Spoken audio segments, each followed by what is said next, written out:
22 अप्रैल 2025 को कश्मीर के पहलगांव में भारतीय टूरिस्ट पर आतंकी हमला होता है। 26 लोगों की जान चली जाती है और इसका बदला लेने के लिए 6 और 7 मई की रात को भारत पाकिस्तान में एयर स्ट्राइक करता है। वहां आतंक के अड्डों को एक एक करके नेस्तनाबूद किया जाता है और दोनों देशों की सेनाएं आमने सामने आ जाती हैं। एलओसी पर बोफोर्स गरजने लगती हैं। हम भी वहीं पर मौजूद थे और ऐसा लगता है कि भारत अब जमीन से आगे बढ़ सकता है। पाकिस्तान जवाब देने की कोशिश कर रहा था, मुंह की खा रहा था और हालात युद्ध जैसे बन गए थे। बेशक भारत का ये ऑपरेशन सिंदूर चल रहा था। इस बीच सीज फायर की घोषणा हुई और इस घोषणा का ऐलान पहले कहां से होता है? अमेरिका से। डोनाल्ड ट्रंप ने सबसे ज्यादा तेजी दिखाते हुए सीज फायर होने वाला है इसका ऐलान कर दिया। नमस्कार, मैं हूं जगविंदर पटियाल और आज बात इसी मुद्दे पर करनी है कि आतंकवाद को लेकर अमेरिका के डबल स्टैंडर्ड्स क्यों हैं, दोहरे मापदंड क्यों अपनाता है।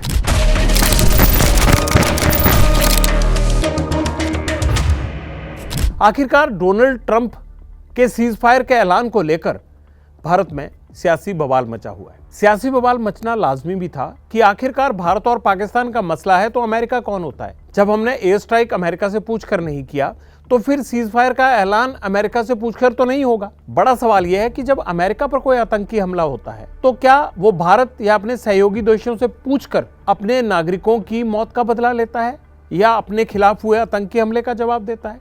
जब नहीं तो भारत क्यों ले? भारत में आतंक फैलाया जा रहा है, पाकिस्तान की तरफ से फैलाया जा रहा है, तो पाकिस्तान में आतंकी अड्डों को नष्ट करने के लिए या फिर भारतीय सेना को उसका जवाब देने के लिए पल पल भर अमेरिका की कंसेंट लेने की जरूरत नहीं है, मंजूरी लेने की जरूरत नहीं है। एक एक करके हम बात करते हैं कि कैसे अमेरिका के आतंकवाद के खात्मे के लिए दोहरे मापदंड है। सीज फायर का ऐलान ट्रंप ने क्यों किया? इसलिए किया कि 3 दिन बाद उनका सऊदी अरब का दौरा शुरू हो रहा था और सऊदी अरब में उनकी डील कितने की होने वाली थी? 142 अरब डॉलर की डील होने वाली थी और यह रक्षा सौदा था। दूसरी बात, कतर के साथ उन्होंने एक और सौदा किया, 200 से ज्यादा जेट कतर को बेचे। इन दोनों देशों में बहुल इलाका कौन सा है और वहां पर कौन सी कम्युनिटी रहती है? इस्लामिक कंट्री हैं दोनों। इस्लामिक कंट्री होने के कारण उनको यह लग रहा था कि जो माहौल उन्होंने बनाया है और खुद मैं जाकर इतनी बड़ी डील करने वाला हूं, कहीं पाकिस्तान को भारत ने तबाह कर दिया तो कहीं ये इस्लामिक कंट्री नाराज ना हो जाए। इसलिए वो आतंकवाद का मुद्दा भूल गए। पहलगांव में जिन टूरिस्ट के मारे जाने के बाद वो भारत के साथ खड़े हो रहे थे, निंदा कर रहे थे, उस चीज को भूल गए और उन्हें सीज फायर की चिंता होने लगी। चिंता सीज फायर की नहीं थी, उससे ज्यादा चिंता थी सऊदी अरब से और कतर से होने वाले अपने सौदों और रक्षा सौदों की, क्योंकि अमेरिका की इकोनॉमी को लेकर ट्रंप ने बड़े बड़े बयान दिए। अब उस इकोनॉमी को ऊपर लेकर जाना है तो ये सौदे जरूरी थे। बात यह हो रहा है कि डबल स्टैंडर्ड क्यों है आतंकवाद का, अगली बात कर लेते हैं। वो सऊदी अरब में इन रक्षा सौदों के साथ साथ किससे मिले? वो मिले सीरिया के अंतरिम राष्ट्रपति अहमद अल शारा से। अहमद अल शारा कौन है?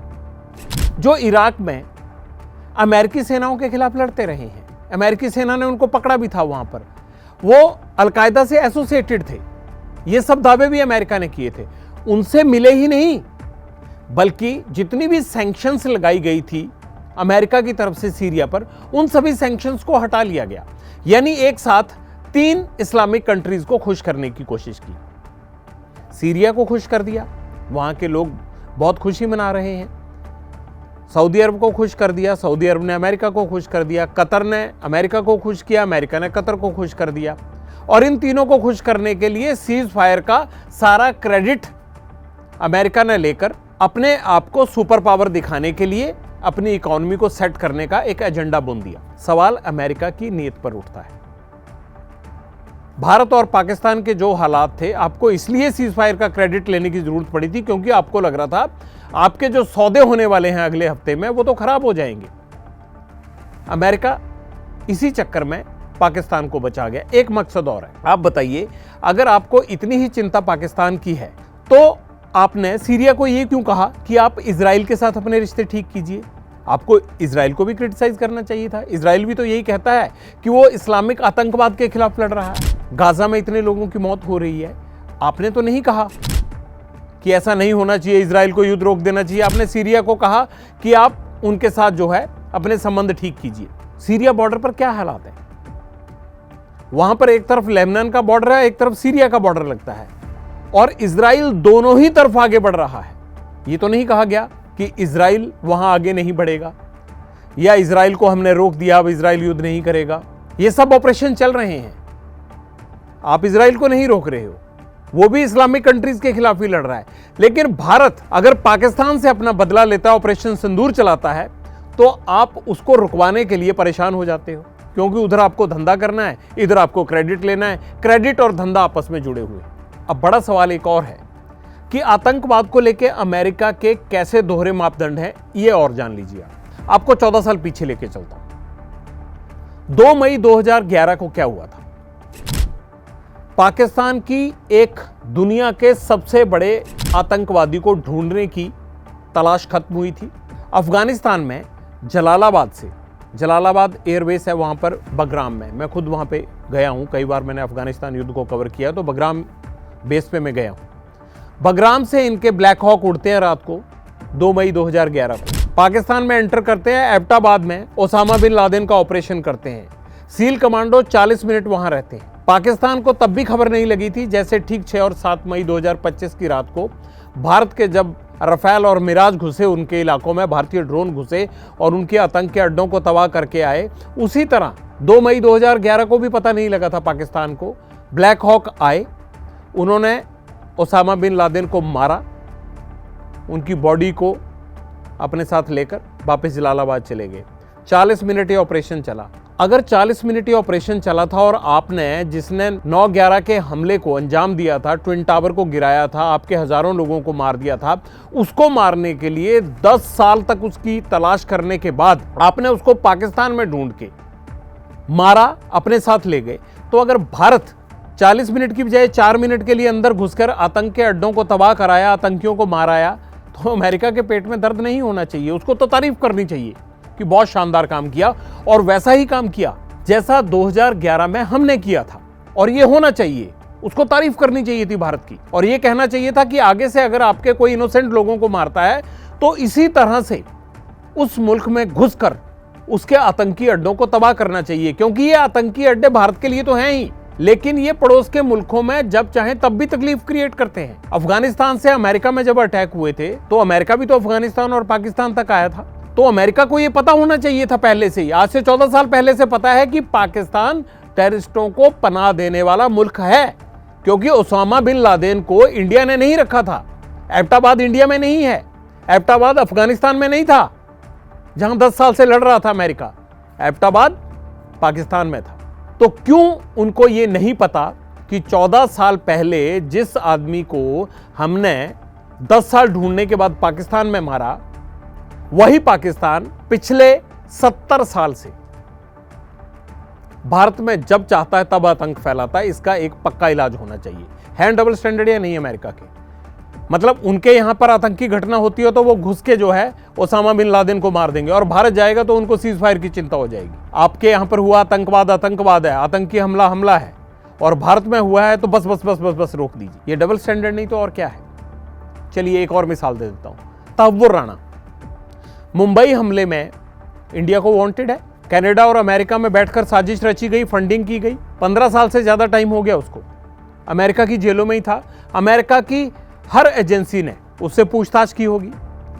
पाकिस्तान से भारत के लिए कैसे आतंकी साजिशें रची जाती है, कैसे विदेश में बैठे पाकिस्तानी मूल के नागरिक उनके लिए फंडिंग करते हैं, कैसे पाकिस्तान के जो टेररिज्म के करता धरता हैं, जैश ए मोहम्मद, अल-कायदा, लश्कर-ए-तोयबा, हिजबुल मुजाहिदीन, तमाम टेररिस्ट ऑर्गेनाइजेशंस जो हैं, उन टेररिस्ट ऑर्गेनाइजेशन के लोगों को फंडिंग अमेरिका कनाडा से होती है, वहां बैठे पाकिस्तानी मूल के नागरिकों की तरफ से।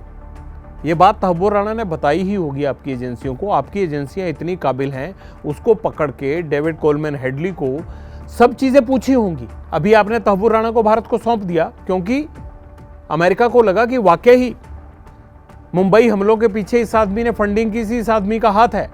ये मिला हुआ था डेविड कोलमैन हेडली से। तो भैया जब आपने तहव्वुर राणा को सौंपा, आपको ये पता है, तो फिर आप पाकिस्तान के पैरवीकार क्यों बन रहे हैं? ओसामा बिन लादेन के बाद तहव्वुर राणा आ गया। तहव्वुर राणा की सारी पड़ताल की फाइलें आप ही के पास हैं, आप कन्विंस हुए तभी भारत को दिया। फिर आपके डबल स्टैंडर्ड क्यों है? आपको तो उल्टा पाकिस्तान को जो है वो जलील करना चाहिए था, पाकिस्तान के खिलाफ कार्रवाई करनी चाहिए थी, उन पे सैंक्शंस लगानी चाहिए थी कि आपके टेररिस्ट ऑर्गेनाइजेशंस जो हैं पाकिस्तान में बैठकर जो भारत के खिलाफ साजिशें रचते हैं, उनकी पोल पट्टी तो तहव्वुर राणा ने खोली होगी ना। तो वहां भी आपको यह पता लग गया होगा कि पाकिस्तान आतंकियों को समर्थन देने वाला, आतंकियों को पनाह देने वाला देश है। लेकिन फिर भी आप चुप रहे, क्यों? क्योंकि आपको लगता है कि अगर इजराइल को हम कभी भी ईरान से भिड़ाते हैं तो अफगानिस्तान और पाकिस्तान जो ईरान के साथ बॉर्डर साझा करते हैं, उनकी जरूरत पड़ेगी आपको। इजराइल को आपने तैयार कर रखा है, इजराइल को आप सपोर्ट कर रहे हैं, इसीलिए वो चाहे लेबनान को ठोक रहा है, चाहे वो सीरिया को ठोक रहा है, चाहे वो गाजा में रोज बम फेंक रहा है, आपको फर्क नहीं पड़ता, क्योंकि आपने उसे अपना पहलवान बनाकर तैयार कर दिया है कि अगर मिडिल ईस्ट के किसी भी कंट्री को सेट करना है तो इजराइल को आगे कर दो, उसको नहीं रोकना है। लेकिन अगर भारत आगे बढ़ेगा, अगर भारत में कोई आतंक फैलाने वाला मुल्क है और भारत उसको जवाब देना चाहेगा, तो आप उसे रोकने के लिए कोशिशें करने लग जाएंगे।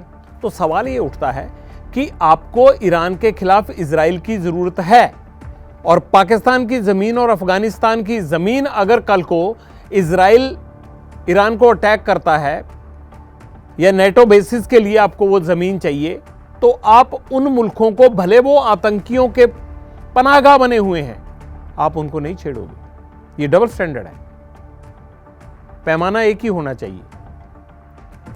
डोनाल्ड ट्रंप ने आते ही कहा था कि वो रशिया और यूक्रेन का युद्ध रुकवा देंगे। अगर मान लीजिए कि भारत और पाकिस्तान के सीज फायर की उनको इतनी चिंता थी, और इतनी ही चिंता उनको जब वो चुनाव जीतने से पहले अपनी चुनावी रैलियों में जा रहे थे, तो वो कह रहे थे कि 1 महीने के अंदर युद्ध रुकवा देंगे। रुक गया युद्ध, हो गया सीज फायर, रशिया ने मान ली आपकी बात। आज भी टॉक्स चल रही हैं अभी, और उन टॉक्स में रूस के राष्ट्रपति व्लादिमीर पुतिन जो है वो शामिल भी नहीं हो रहे हैं, उनका डेलीगेशन शामिल हो रहा है। जेलेंस्की के साथ जो कुछ हुआ व्हाइट हाउस में, वो सारी दुनिया ने देखा।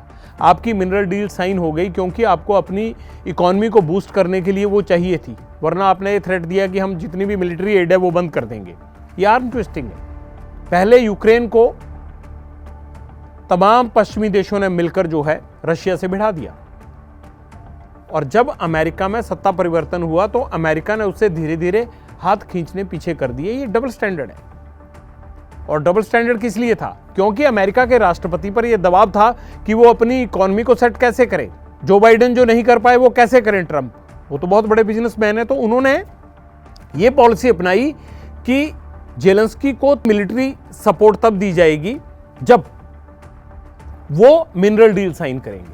मिनरल डील साइन करने से जेलेंस्की ने मना किया तो आपने उनकी चूड़ी टाइट कर दी, जेलेंस्की को सरेंडर करना पड़ा। और उस चक्कर में नेटो के सहयोगी देश जो हैं वो सब भी आपके खिलाफ हुए। यूरोप आज भी इस बात से इत्तेफाक नहीं रखता है कि एक तरफा सीज फायर का कोई मतलब नहीं है, यूक्रेन पर दबाव नहीं डाला जाना चाहिए।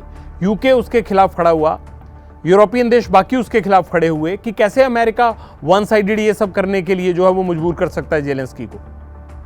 लेकिन रूस नहीं झुका आपके आगे। रूस ने फिर अपनी टर्म्स और कंडीशन रखी और उन्होंने कहा कि अगर टर्म्स और कंडीशन मानते हैं तो उनको इस सीज फायर में जाने से कोई एतराज नहीं है। रूस वो इलाके छोड़ने को तैयार नहीं है जो उसने कब्जे में ले लिए। वो चाहता है कि जेलेंस्की को राष्ट्रपति पद से हटाया जाए, वहां पर चुनाव कराकर नया राष्ट्रपति बनाया जाए। तीसरी बात यह है, जहां भी यूक्रेन की सेनाएं हैं उन सेनाओं को जो है वो वापस भेजा जाए। कुर्स्क को लेकर जो है वो विवाद है। कुर्स्क इलाके में जहां भी उनकी सेनाएं हैं यूक्रेन की, कहा जा रहा है कि इनको वापस भेजा जाए। वो रशिया का इलाका है सारा। लुहांस्क जो कि क्रीमिया के लिए एक ग्राउंड रूट बनता है, उसको छोड़ने को तैयार नहीं है रशिया। ऐसी बहुत सारी कठोर शर्तें थी जो लगा कि एक तरफा सीज फायर के लिए रशिया मजबूर कर रहा है। तब आपने ये कह दिया कि अगर हमारी बात नहीं मानते हैं तो हम इस सीज फायर में दखल नहीं देंगे। ये ट्रंप के डबल स्टैंडर्ड्स हैं। लेकिन उनके डबल स्टैंडर्ड्स के कारण क्या हो रहा है कि आतंकवाद के खिलाफ दुनिया को कैसे लड़ना है, ये अमेरिका अलग लड़ रहा है और बाकी देश अलग पद्धति के तहत लड़े। ये कैसे हो सकता है? जिस पद्धति के तहत आप लड़ते हैं उसी पद्धति के तहत बाकी देश लड़ेंगे।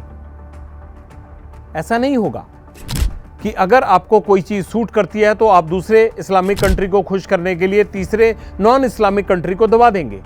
मैं भारत की बात कर रहा हूं। और इजराइल में अगर यही इजराइल करता है तो आप उनको नहीं दबाएंगे। क्योंकि वो आपका एक तरह से जो है वो शरारती बच्चा है, मिडिल ईस्ट को कंट्रोल करने के लिए आपने उसको पाल पोस के बड़ा किया, उसको सपोर्ट करते हैं। हम कहते हैं कि करिए, उसमें कोई हर्ज नहीं है, लेकिन सवाल यह है कि क्या भारत को अपने खिलाफ आतंक फैलाने वालों से लड़ने के लिए आपकी इजाजत लेने की जरूरत है? अगर आप नहीं लेते हैं तो भारत को भी लेने की जरूरत नहीं है। आपने कहा कि हमने व्यापार रोकने की बात की थी। आप बताइए कि अमेरिका और पाकिस्तान के बीच में क्या व्यापार होता है? क्या अमेरिका उसको सप्लाई करता है और क्या अमेरिका उससे सप्लाई लेता है? आंकड़े जाहिर करने चाहिए अमेरिका को कि पाकिस्तान के साथ क्या कारोबार वो करते हैं, आखिरकार क्या आयात निर्यात होता है, सब कुछ सामने पता लग जाएगा। भारत का तो ठीक है, बहुत बड़े स्तर पर ट्रेड होता है। सो सवाल ये होता है कि आतंकवाद से लड़ने के लिए डबल स्टैंडर्ड्स नहीं होने चाहिए। पाकिस्तान और भारत के बीच में जो तनाव बना हुआ है और आतंकी अड्डों को खत्म करने के लिए पाकिस्तान तैयार नहीं है और वो आतंक के अड्डे भारत के खिलाफ इस्तेमाल हो रहे हैं उनकी जमीन से, उसके लिए अमेरिका के डबल स्टैंडर्ड्स हमने आज एक्सपोज किए। आपको एक एक करके बताए कि किस तरह से एक देश के लिए अलग है, दूसरे देश के लिए अलग है। खैर, डोनाल्ड ट्रंप तो डोनाल्ड ट्रंप हैं, वो अपनी इकोनॉमी को चलाने के लिए, वो अपने आतंकवाद से निपटने के लिए अपने स्टाइल से काम करते हैं। और मुझे ये लगता है कि भारत को अपने खिलाफ हो रही आतंकी साजिशों से निपटने के लिए पूरा अधिकार है और उसको भी अपनी लड़ाई खुद ही लड़नी है। हम अपनी लड़ाई खुद लड़ेंगे तो शायद सीज फायर के बिचौलिए जो हैं वो अपने आप किनारे बैठ जाएंगे। कूटनीति अपनी जगह होती है, लेकिन यह जहां देश का सेंटिमेंट इन्वॉल्व होता है वो अपनी जगह होते हैं और इन सेंटिमेंट्स का ख्याल रखना भी उन्हीं लोगों का काम होता है जो लोग आतंक का बदला लेने के लिए बड़े बड़े फैसले लेते हैं। आज अमेरिका के डबल स्टैंडर्ड्स पर इतना ही। आगे भी हम आपको हर बड़ी खबर के बारे में पीछे की बात बताते रहेंगे। नमस्कार।